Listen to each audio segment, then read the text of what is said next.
Again, a very interesting question. Should you change your religion or not? And my answer always when a question like this comes up is it's your choice, of course. Now, having said, before you make a choice, I would ask you to think about a few things. Why? Why are you even considering, if anybody is considering, why are they even considering of changing a religion as an example? Why should that thought even come through? But for you to answer this in a rational manner, you have to look at a few things based on whatever religion you currently are. And particularly if you are in the Hindu religion, you have to answer these three things as well. You have to reflect upon it. Whether you change or not doesn't matter. But I would ask for anybody in any religion to look at these three aspects. One is getting a better understanding on what is the fundamental nature of that religion. What is it based on? What is the fundamental construct of that religion? How did that come about? Good to know that. It's not about how ancient or how new the religion is. It's about how did it come about? What is the fundamental nature of it? Giving some time to get a decent understanding of that helps. Second thing is, what are the practices that are followed in that religion? Do you resonate with those practices? How do they align with how you think about the world? Third thing is the scriptures that support that religion. What does that religion consider to be its fundamental scripture, its basic scripture, and what does it consider to be its follow-on scriptures? Because not every follow-on scripture is part of the core. Very important thing to remember. Not every book written is part of the core. There could be further books written down the line, but the religion has to be based on a fundamental core set of books, ideally one or a few at the most. So those are the three things: the fundamental structure, the fundamental tenets, the practices, and what are the scriptures that it is based out of.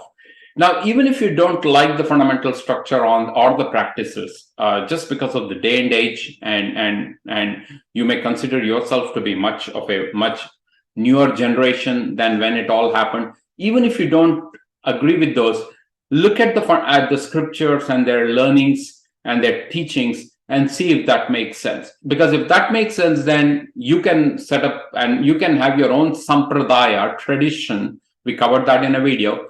Your family and you can have a tradition where you are actually being true to those scriptures while still being part of that broader identity of that religion. Now, every religion has its positives and its challenges. I think that's a given. That's a given. But you should think about, is that a good enough reason for you to change? In my own case, I've read the Bible a few times, several different variations of it, several different versions of it. For multiple years, I've read it. I've read the Quran, and there's some amazing things in both of those. And doesn't mean that I end up changing, because for me to respect those doesn't require me to change into that. At the same time, I do need to appreciate and really take the value coming out of some of those amazing sayings out of those scriptures. As an example, just take the Bible, very basic, very fundamental. The book of John 1.1, where it says, you know what? First there was the Word was God, and the Word is God.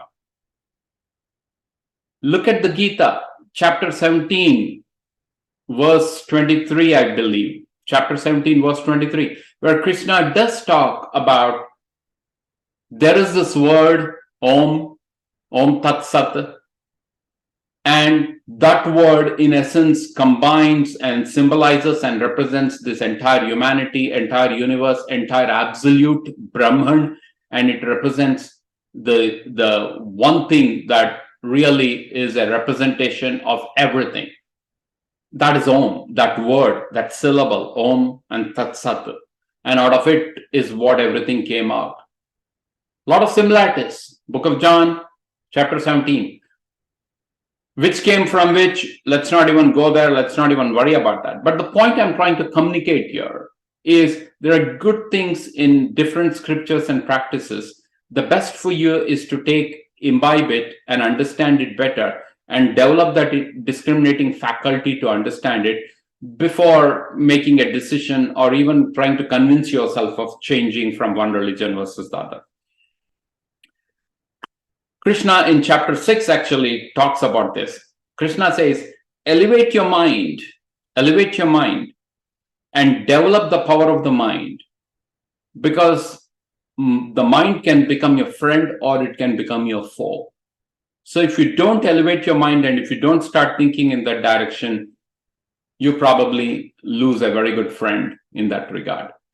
In closure, it reminds me of, this is probably around 20 years ago, it reminds me of a talk I was in. There was this spiritual leader from India, Dada Vaswani, around 20 years ago. This was in New York.